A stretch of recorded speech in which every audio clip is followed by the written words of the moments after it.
Pinoy Love Story Series.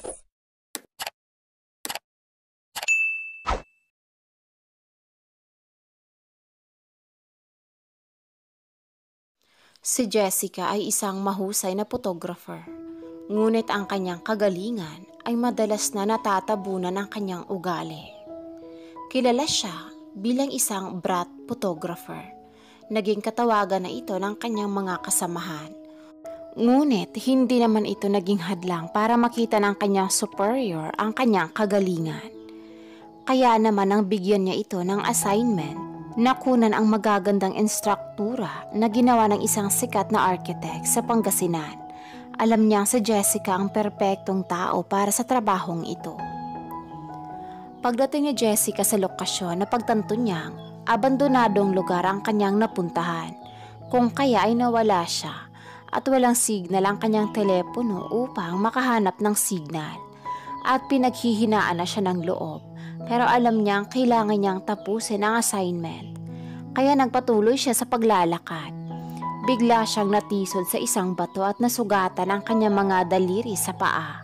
Nasasaktan siya at hindi siya makagalaw. Hanggang sa lumitaw ang isang estranghero na nagngangalang Havok. Nagtatrabaho siya bilang isang magsasaka sa lugar at nag-alok na tulungan si Jessica.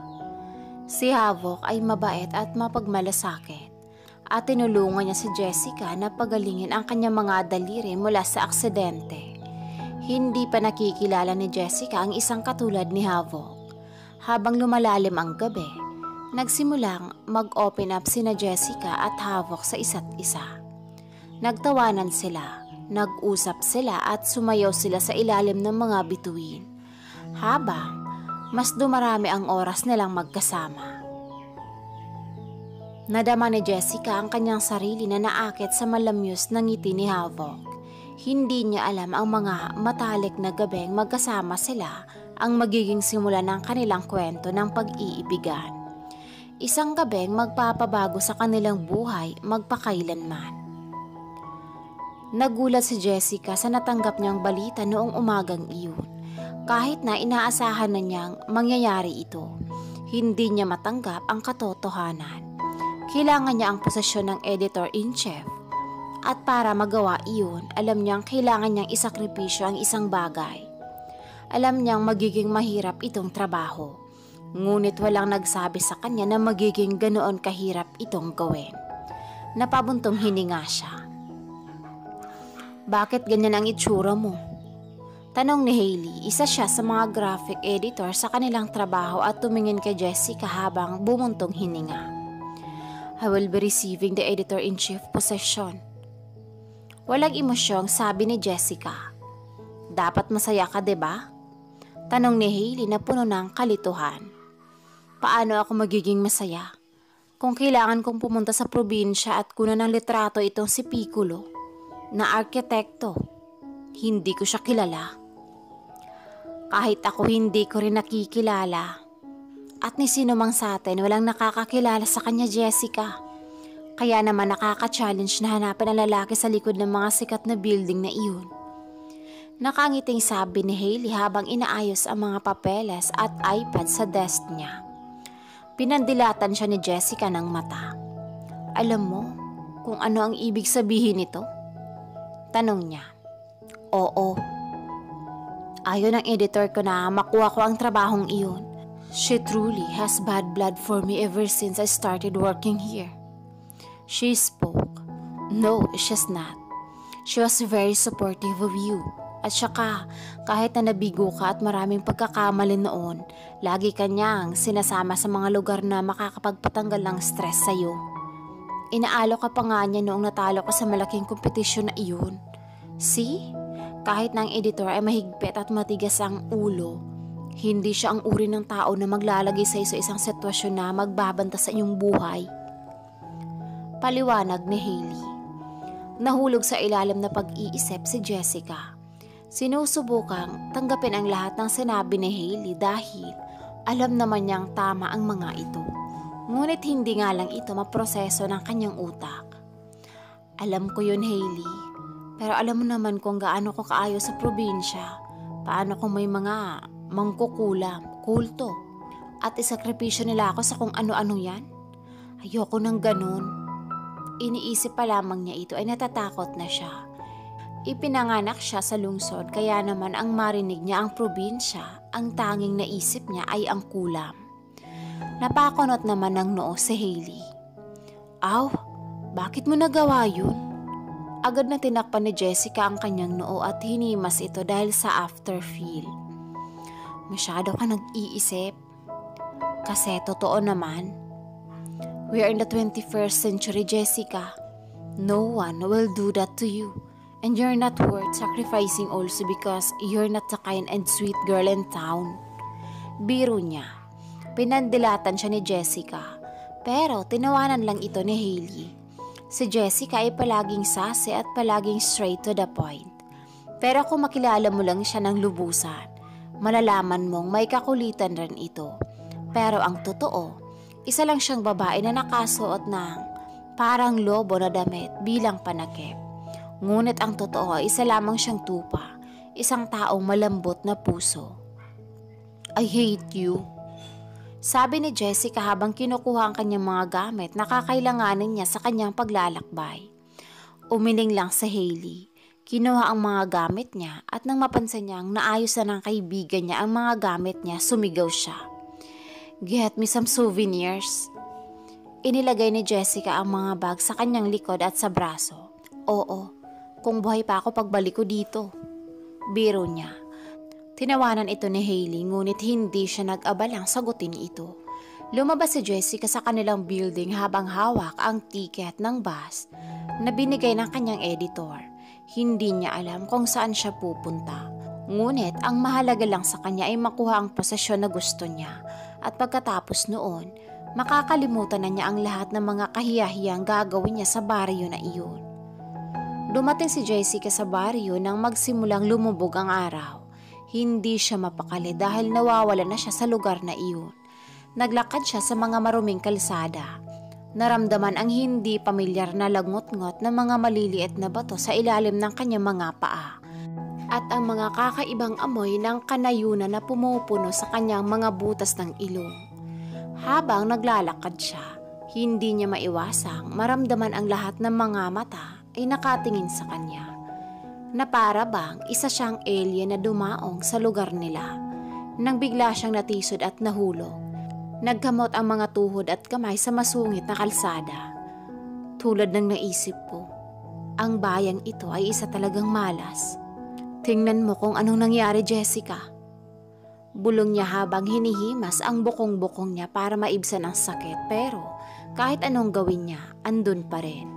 Sinubukan niyang tumayo at mabagal na maglakad para pumunta sa bilog na bato sa tabi ng puno.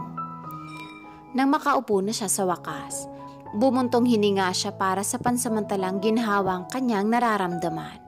Ngunit nang magsimulang lumipad ang kanyang isip at maalala ang bawat problema sa kanyang buhay, nagsimula siyang mag-aalala kaya napapikit siya ng mariin para tanggalin ang mga hindi kakailanganing bagay sa utak niya. Habang nakaupo siya, pakiramdam niya ay siya na ang pinakamalas na tao sa buong mundo. Agad niyang iminulat ang kanyang mga mata nang makarinig siya ng kaluskos sa mga puno. Nang wala siyang makita ni isa, may kung anong takot ang bumalot sa kanyang katawan. Nang malapit na ang mga tunog sa kinaroroonan niya, tinakpan niya ang mata niya para wala siyang makita. Nang huminto ang tunog sa kanyang harapan, isang malamig at mahinang boses ng isang lalaki ang kanyang narinig. Miss. Hindi niya ito pinansin. Nagpanggap na hindi niya narinig. Miss, hindi ka matutulog dito sa kakahuyan. Maraming ligaw na hayop ang pumupunta dito. Nagsalita siya. Mukha siyang concern at mapagkakatiwalaan. Kaya kahit siya ay nagdududa sa kanya, binuksan niya ang kanyang mga mata. Isang matangkad at kapansin-pansing lalaki ang lumitaw sa kawalan. Siya ay may mapupungay na berdeng mga mata at magulo at maitim na buhok na tila kakagaling lang sa kama. Siya ay nabigla sa itsura nito, pero kapag naalala niya kung nasaan siya, nagiging alerto siya. Napansin na lalaki ang kilos niya kaya ngumiti ito sa kanya at nagpakilala. Ako si Havoc, huwag kang mag-aalala. Isa ako sa patroller dito sa baryo. High alert pa rin siya. Napansin nitong nakahawak si Jessica sa binti niya. Nag-alok siya na tulungan siya sa kanyang mga sugat at humanap ng lugar na makapagpahinga sa gabi. Nag-alinlangan si Jessica noong una, ngunit may isang bagay tungkol sa havoc na nagparamdam sa kanya na ligtas at komportable. Dinala siya nito sa isang maliit at maaliwalas na cottage na pag-aaral nito at nagpatuloy sa paglilinis at pagbibihis sa kanyang mga sugat. Pagkatapos ay pinagluto siya nito ng mainit na pagkain at binuhusan siya ng isang baso ng alak. Hanggang sa kalaunay, unti-unti na siyang komportable sa kausap nito. Pinagmasdan niya si Havoc habang nagsasalita ito. Kung sino man ang nobya nito, napakaswerte niya. Mahinang usal niya. Hindi niya namamalayang unti-unti nang bumibigat ang kanyang mga mata at tuluyan na siyang nakatulog. Habang si Havoc naman ay blanko lamang siyang pinagmamasdan.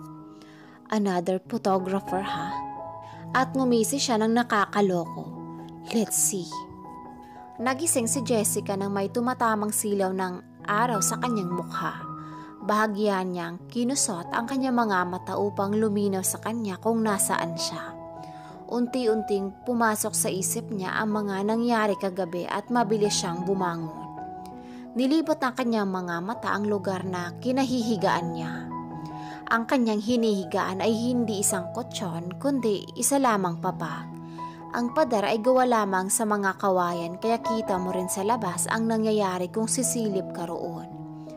Pati ang sahig ay tila gawa rin sa kawayan. Ngunit kahit ganoon ang lugar, hindi niya naman maiwasan ang mamangha rito. Sapagkat ang mga bagay na kanyang napansin ay tila isang magandang gawa ng magaling na sculpture o arkitekto. Dahil ang sahig ay may nakaukit na dragon. Sinubukan niyang bumaba sa sahig upang salatin kung ito ba ay magaspang at nahahawakan ang nakaukit o ilusyon lamang ang nakikita niya at ginuhit lamang ito sa kamay. Ngunit nang mahawakan niya ito ay labis siyang nabigla dahil nasasalat niya ng konting ukit nito ngunit hindi ito magaspang sa paa. Kahit pa maraming tumakbong bata rito at madapa ay hindi sila magkakaroon ng sugat dahil ang sahig nito ay malambot. Nakakamangha dahil ang ganda ng pagkakadesenyo. Ngunit habang ginagawa niya iyon ay may isang lalaking nag-oobserba sa kanya. Nakatingin lang ito habang sinusubukang alamin ang pag-iisip ng babae. Hindi ito katulad ng mga ibang photographer, journalist na oras na malaman nila ang mga ganoong mga bagay ay mabilis itong luluhod sa harapan niya upang ma-interview siya. Kung ganoon lang kadali ma-pick up nito ang lahat ng clue, ay ganoon rin kadali mapapaalis niya ito. Ngunit ngayon, hindi niya maunawaan ang isip ng babae. Kahit na nasa harapan na niya ang lahat ng sagot, parang wala pa rin. Kaya napailing na lamang siya at muling pinaskil ang peking ngiti sa kanyang mukha upang harapin ito. What are you doing? Tanong niya rito. Napansin naman niya ang labis na gulat nito at nanlalaking matang tumingin sa kanya bago tumayo at umupo sa kama. Nothing. Nahihiya ngisi nito. Tumango-tango lamang si Havoc bilang pagkukunwaring pagsang-ayon rito. Kain na tayo? Tumango si Jessica. Sunod ako, sabi niya rito. Tiningnan naman siya ng maigi ni Havoc bago siya tuluyang umalis sa kwartong iyon. Ngunit sa kabila noon ay nag-aasam na siyang malaman kung sino siya at mapalayas na niya ito. Habang naglalakad siya paalis sa kwartong iyon, si Jessica ay bahagyang napatulala sa kanyang natuklasan. Para mapatayo ang bahay na iyon ay aabot ng milyones ang ginasto sa buong lugar. Hindi lang naman kawayan ang ginawang materyales upang buuin ang bahay pero hindi niya maiiwasang hindi mamangha. Old classic house. Tila talagang lapat nito ang kultura ng isang Pilipino. Ang ganda ng kwartong kinalalagyan niya, tila isang sultan ang may-ari dahil sa ganda at laki. Kaya hindi niya maiiwasang lalong humanga. Kung magpapatayo man ako ng bahay, gusto ko ganito kalaki at kaganda. Sabi niya. Ngunit habang sinasabi niya iyon, unti-unting nag-sink in sa utak niya ang lahat. Baka itong lugar o bahay na ito ay ginawa ng arkitekto na iyon. Kaya ganoon na lamang ito kaganda. At saka parang simbolo na nito sa bawat structure na ginagawa nito ay laging may disenyo na parang dragon. Minsan nakadesenyo ito sa sahig katulad nito. Minsan naman sa kesame. Minsan sa pader. Kaya kapag may ganoong disenyo ang isang bahay, mabilis na nabibili sa market dahil sa kilalang trademark ng arkitekto na ito. Kaya naman nakapagdesisyon si Jessica. Magtatanong siya kay Havok patungkol sa misteryong arkitekto na ito. Kaya dali-dali siyang bumaba ngunit sa bawat pagbaba niya tila nasa loob siya ng museum. Ang dami mga larawan na magaganda na pwedeng pumatok sa art gallery. Nang mapansin ni Havok si Jessica na napahinto sa lugar kung nasaan ang ginawa niyang art ay napangisi na lamang siya. Baka iyon na ang dahilan upang malaman nito na siya ang hinahanap nito.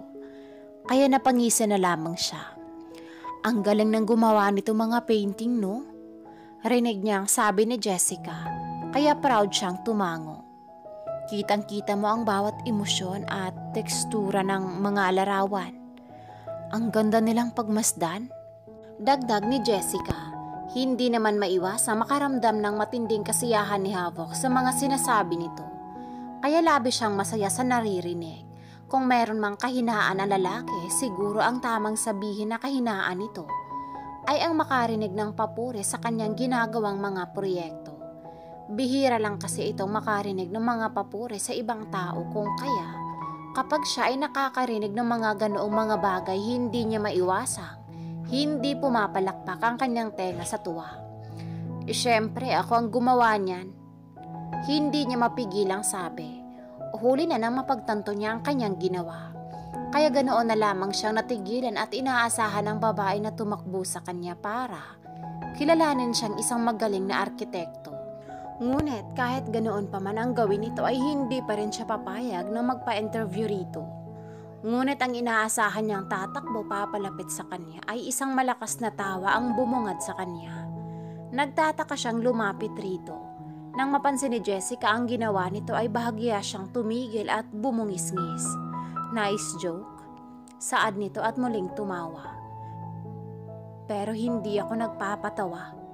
Saad ni Havok kaya muling natawa si Jessica. Sinalubong niya ito. Nang makalapit rito, ay bahagya niyang tinapik ang balikat nito upang magbigay ng simpatya sa nararamdaman nito. Naiintindihan ko ang nararamdaman mo. Kahit din naman ako, gusto ko rin maging isang magaling na pintor. Sabi niya, tumango-tango pa siya bilang pagsang-ayon niya rito. Ngunit si Havok ay hindi naging masaya sa tugon nito at inalis ang kamay nito sa kanyang balikat bago ito naglakad papalapit sa mga ginawang painting nito. At isa-isang tinuro ang mga ito habang pinapaliwanag kay Jessica ang lahat. Ang babae naman ay hindi maiwasang humanga sa kagalingan nito sa pagpapaliwanag na tila eto talaga ang gumawa ng mga larawan na kanyang nakikita ng mga sandaling iyon. Alam mo, Havok, hindi naman masamang mangarap. Ang tanging masama lamang iyong masyado mong ginagawang realidad ang pantasya lang. Sabi ni Jessica habang umiiling-iling pa at naglakad papalayo upang pumunta sa hapagkainan. Ngunit napahinto na lamang siya sa tanong ni Havok sa kanya. Ano bang tingin mo sa akin? Seryosong tanong nito. Napaisip naman si Jessica. Nang mapagtanto niya ang gusto niyang sabihin ay tumingin siya rito. Ngunit bago pa man siya magsalita ay may tumawag na mga lalaki kay Havok. Havok, tayo ay magsakan habang hindi pa gaano kasikat ang araw. Sabi ng matanda sa labas. Tumingin naman si Jessica kay Havok na tila nasagot na nito ang kanyang tanong. Nanlalaki naman ang mata ni Havok habang umiiling at hindi matanggap ang realidad na pumasok sa kanyang isip. Havok! Muling tawag sa kanya sa labas. Napahinga naman ng malalim si Jessica rito at umiling. Ako ang nagpinta niyan. Panggigiit nito. Ngunit hindi na lamang ito pinansin ni Jessica at piniling lapitan na lamang ito upang hilahin papalabas ng bahay. Maniwala ka, ako ang gumuhit ng mga iyan. Sabi ni Havok rito. Muli naman siyang tinignan ni Jessica habang wala pa rin pagtitiwala sa sinabi nito. Pero kalaunan ay tumango rin ito bilang pagsuko dahil sa tingin niya ay hindi lalabas ito sa tahanang ito nang hindi siya nakukumbinsi sa bagay na iyon. Kaya kahit na hindi siya naniniwala ay tumango na lamang siya at sinabing, "Oo, naniniwala na ako," sabi niya. Nawala naman ng lakas si Havok nang makita ang itsura nito. Blanko pa rin itong nakatingin sa kanya na tila ayaw magpatinag sa paniniwala nito. Kahit na hinila siya ng mga kasamahan niya papuntang bukirin, ay hindi niya pa rin maunawaan ang naging reaksyon nito. Kaya naman nang sinubukan niyang sabihin sa mga kasama niya na isa siyang pintor, ay nagtawanan din ang mga ito. At naulan siya ng pang-aasar ng mga ito. Kaya mas lalo lamang siyang nalumbay hanggang ang pinakamatanda nilang kasama ang nabanggit sa kanya. "Mas mukha kang magsasaka na maaaring maging sculpture sa laki ng katawan mo. Wala ka rin ni isang aura sa pagiging pintor." Saad nito, nagtanguan naman ang iba bilang pagsang-ayon sa sinabi ng matanda.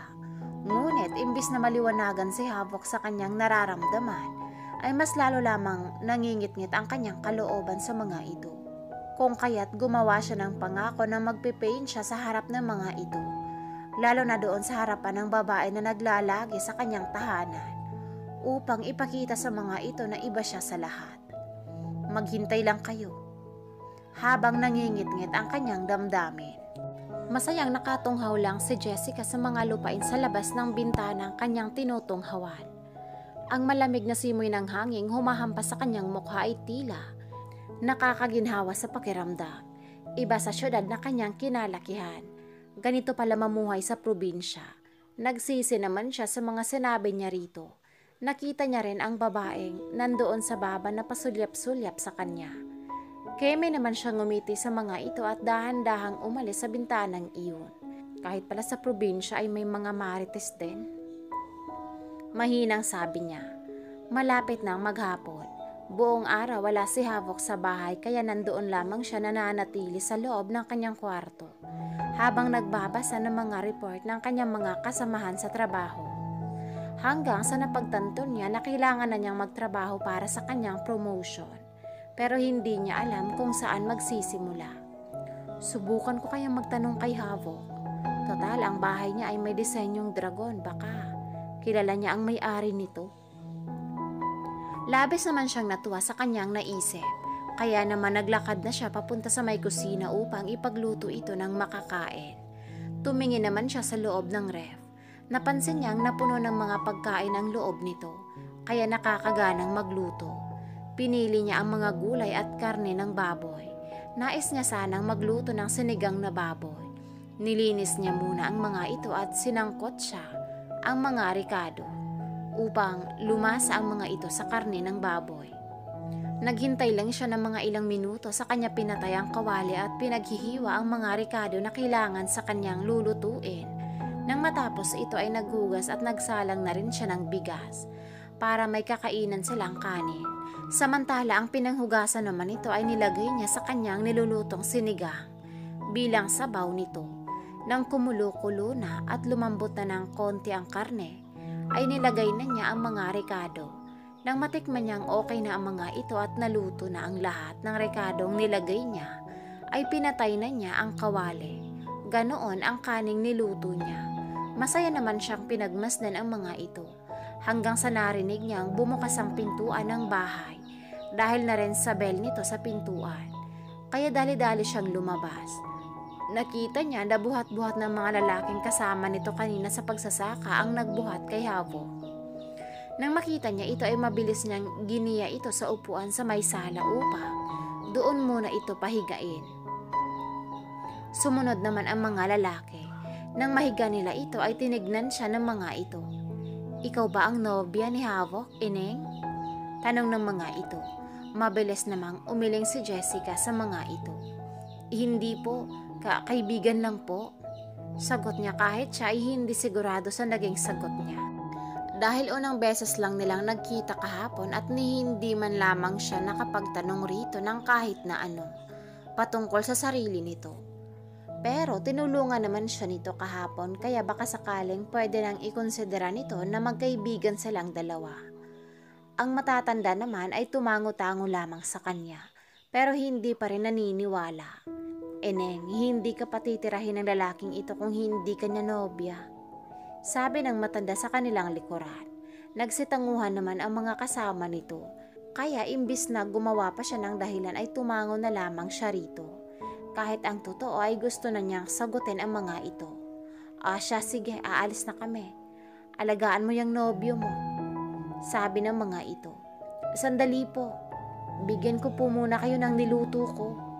Saad niya rito at tumakbo papuntang kusina para kumuha ng mangkok upang ilagay roon ang pagkain. Nang mailagay na niya ng maayos at inabot na niya sa mga ito iyon. Nakangiti namang inabot ng matandang lalaki ang binigay niyang pagkain.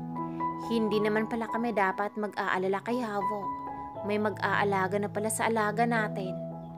Pangbubos ka naman ng mga ito, habang ang iba ay tumatawa lamang. Siya, aalis na kami. Anito, ingat ho kayo. Saad ni Jessica. Nang masarado na nito ang pintuan ay dumiretso siya sa lalaking tulog pa rin hanggang ngayon. Umupo siya sa baba ng upuan upang maging kaharap niya ito. Pinagmasdan niya ang mukha nitong napayapang natutulog lang. Napangiti naman siya habang pinatong niya ang kanyang siko sa upuan nito at nagpantay ang kanilang mukha. Thank you ha, sa pansamantalang pagpapatuloy mo sa akin. Kahit hindi mo ako kilala, tinulungan mo ako sa gubat. Kaya naman kapag natapos ko na itong trabaho na to, aalis rin ako rito. Bulong niya rito. Nakita naman niyang ngumisi ito kaya bahagya siyang natigilan. Dahan-dahan niyang hinaplos ang mukha nito. Ngunit bigla siyang nabigla nang magmulat ito ng mukha. Gusto na niya sanang lumayo kaso nahawakan ng kamay nito ang batok niya. Kung kaya ay hindi siya makaalis sa pagkakahawak nito. I will prove to you. I am the painter of those arts. Pang-e-Ingles nito sa kanya. Natawa na lamang siya sa sinabi nito. Ngunit hindi niya maikakaila na lalo itong gwapo sa kanyang paningin, lalo na at namumungay ang mata nitong nakatingin sa kanya. Tapos, sasabihin mo ikaw yung arkitekto na gumawa ng bahay mo? Pagbibiro niya pero tiningnan lamang siya noong lalaki. Bakit? Hindi mo ba ako kilala? Tanong nito. Nakangiting umiling naman siya. I don't know you. You don't know me. Biro niya rito. Umiling naman si Havok sa kanya. I know you. Journalist ka, diba? Na naghahanap doon sa architect para sa promotion. Natigilan naman si Jessica. Alam ko yun kasi lagi yun ang ginagawa ng journalist sa bahay ko. Dumadating sila para sa promotions lang at gustong guluhin ang buhay ko. Malungkot na sabi ni Havok. Hindi ko naman ginusto na guluhin ang buhay mo. Sabi ni Jessica. I know, but I hate it. At titigin siya nito sa mata. Nakonsensya naman siya rito. But you are different. Dagdag nito. Kaya naguguluhan siyang tumingin sa kanya. You don't know me. But I want you to know me. Seryosong saad nito. Hanggang sa unti-unting nilapit nito ang mukha nito sa mukha niya. Jessica. At hinalikan siya nito sa labi. Hanggang sa ito ay lumalim ng lumalim. Napapikit si Jessica sa paraan ng paghalik nito. Tuluyan siyang nagpakalunod sa init ng halik nilang dalawa. Nang magising siya ng umagang iyon ay may kung anong bagay ang nakadagan sa kanyang tiyan, habang may nakapulupot naman sa kanyang bewang. Tiningnan niya ang buong paligid, hanggang sa napagtanto niya ang nangyari kagabi. Tumingin siya sa kanyang katabi na mahimbing pa rin natutulog sa tabi niya.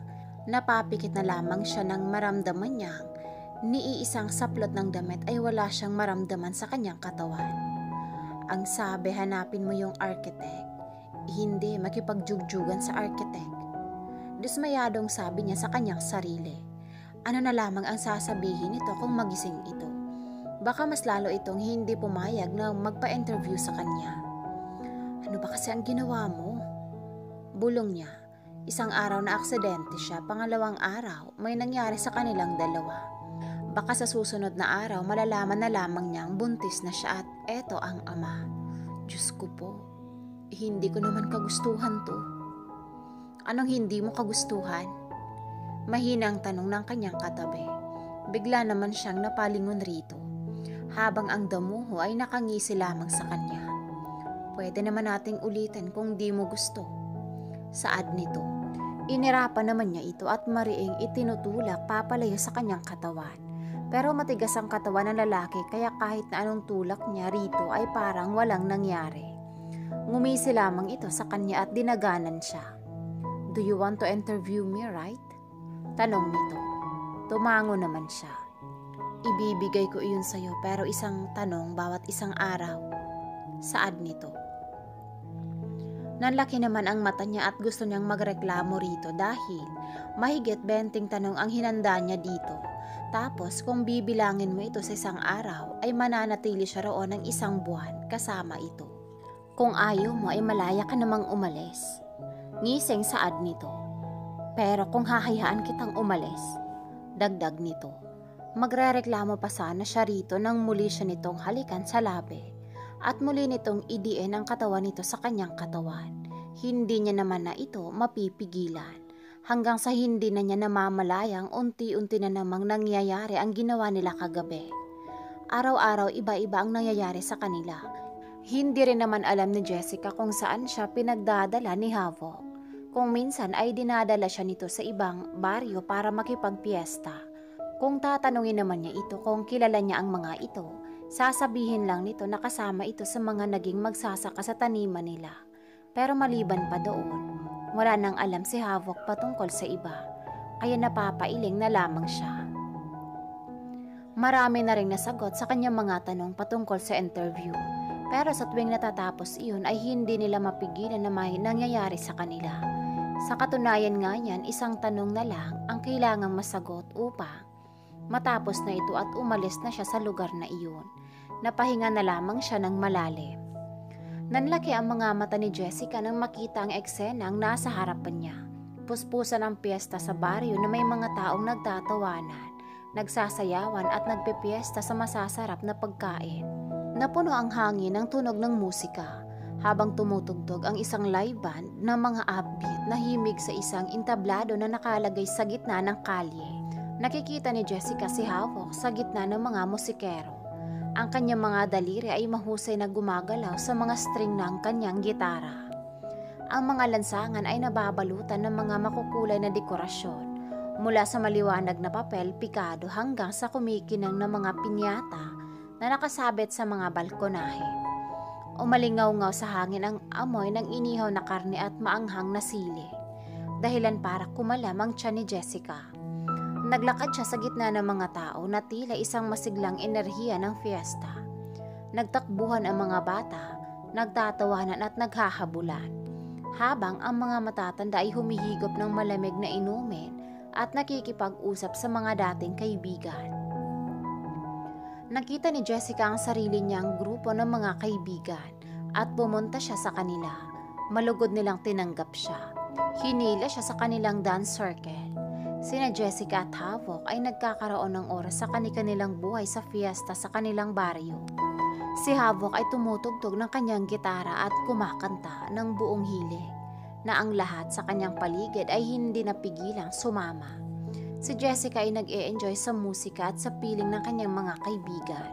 Ngunit ang kanyang mga mata ay patuloy na lumilibot kay Havok. Habang lumalalim ang gabi, nagsimulang humina ang mga tao. Nakangiting lumingon si Jessica kay Havok. You know, you were amazing tonight. Everyone loved your performance. Ngumisi si Havok. Salamat, Jess. I always love playing for our community.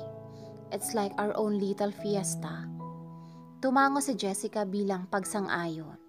Ganon talaga. Sana hindi na lang matapos. Pinisal ni Havok ang kamay niya. Ako rin. Pero huwag kang mag-aalala. Marami pa tayo masasayang gabing ganito. Habang naglalakad sila sa bakanting kalye, hindi maiwasan ni Jessica na malungkot. Ayaw niyang umalis sa baryo, ngunit alam niyang kailangan niyang ituloy ang kanyang mga pangarap at kalaunan. Ay nakauwi na sina Havok at Jessica. Magkahawak kamay silang naglakad. Umaalingaw-ngaw ang tunog ng kanyang mga yabag sa walang laman ng mga lansangan. Nang sa wakas ay nakauwi na sila, bumagsak sila sa kanilang kama. Pagod ngunit masaya. Tumingin si Jessica kay Havok at tinanong ang huling tanong na hawak niya buong gabi. Nag-alinlangan si Havok, alam niyang ang sagot niya ay makakapagpabago sa pagitan nila. Pero ayaw niyang magsinungaling kay Jessica. Kaya huminga siya ng malalim at sinabi rito ang totoo. May isang bagay akong gustong itanong sa iyo ngayong gabi. Tumingin si Havok sa kanya. Baka sa mga mata nito ang pangamba. Ano yun? Huminga ng malalim si Jessica. Do you think we can make this work kahit umalis ako? I don't want to lose you. Saglit na nag-alinlangan si Havok bago hinawakan ang kamay niya. I want to make it work, Jess. I really do. Pero may kondisyon ako. Nakinig ng mabuti si Jessica. Sinusubukang iproseso ang sinasabi ni Havok. Hindi niya alam kung paano sasagutin. Pero alam niyang kahit anong mangyari ayaw niyang mawala si Havok. Kitang-kita ni Havok ang pag-aalala sa mga mata ni Jessica at mabilis niyang tiniyak sa kanya na gusto niya ang isang matatag na relasyon sa kanya. Isang relasyon na makakatiis sa distansya kapag tuluyan na itong umalis sa baryo. Nagmungkahi siya ng isang kondisyon na magtitiyak na hinding-hindi siya makakalimutan ito. Tumaas ang isang kilay ni Jessica. Anong kondisyon? Seryosong tumingin sa kanya si Havok. Gusto ko magkaroon tayo ng solidong relasyon. Isang matatagalan ang distansya. At gusto kong ipangako mo sa akin na hindi mo ko makakalimutan. Naramdaman ni Jessica ang pagkirot ng kanyang puso sa emosyon. Oo naman, Havok. Hinding-hindi kita makakalimutan. Gusto kong magkaroon tayo ng totoong kinabukasan na magkasama. Ganoon din ang naramdaman ni Jessica at walang pag-aalinlangan. Pumayag siya sa kanyang kalagayan. Tinataka nila ang kanilang kasunduan sa isang halik. At habang nakahiga sila roon sa mga bisig ng isa't isa, alam nilang pareho na ito ang simula ng isang espesyal na bagay sa pagitan nila.